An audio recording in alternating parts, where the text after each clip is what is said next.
Antarctica എന്ന് കേട്ടാൽ തന്നെ മഞ്ഞ് മൂടി കിടക്കുന്ന കുറേ പർവ്വതങ്ങളും സ്ഥലങ്ങളുമാണ് നമ്മുടെ മനസ്സിലേക്ക് ആദ്യം എത്തുന്നത്. ഇവിടെ വർഷം മുഴുവനും മഞ്ഞ് മൂടിയതിനാൽ നദികൾ ഉണ്ടാവില്ലെന്നാകും നമ്മൾ വിശ്വസിക്കുന്നത്. എന്നാൽ അന്റാർട്ടിക്കയിൽ ഒരു നദിയുണ്ട്. ഒനിക്സ് എന്നാണ് ഈ നദിയുടെ പേര്. ഇത് ഒരു താൽക്കാലിക നദി മാത്രമാണ്.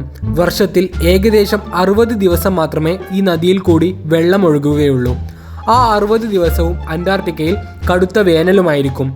ബാക്കി എല്ലാ നദികളും അവസാനം ചെന്ന് പതിക്കുന്നത് കടലിലേക്കാണെങ്കിൽ ഒനിക്സ് നദി കടലിലേക്ക് ഒഴുകാതെ ലേക്ക് വിഡ എന്ന തടാകത്തിലേക്കാണ് പോകുന്നത്. ഈ നദിക്ക് ഏകദേശം 32 കിലോമീറ്റർ നീളമുണ്ട്. ഇത് ഗ്ലേസിയറുകളിൽ നിന്നുള്ള ഉരുകിയ നീരാണ് കൊണ്ടുപോകുന്നത്.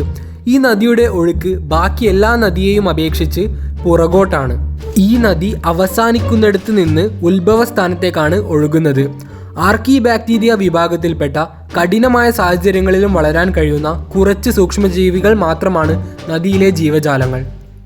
ഇതോടുകൂടി ഇന്നത്തെ ഫാക്റ്റ് പൂർണ്ണമായിരിക്കുകയാണ്. കൂടുതൽ ഇത്തരം വീഡിയോകൾക്കായി ചാനൽ സബ്സ്ക്രൈബ് ചെയ്യുക. Thank you for watching.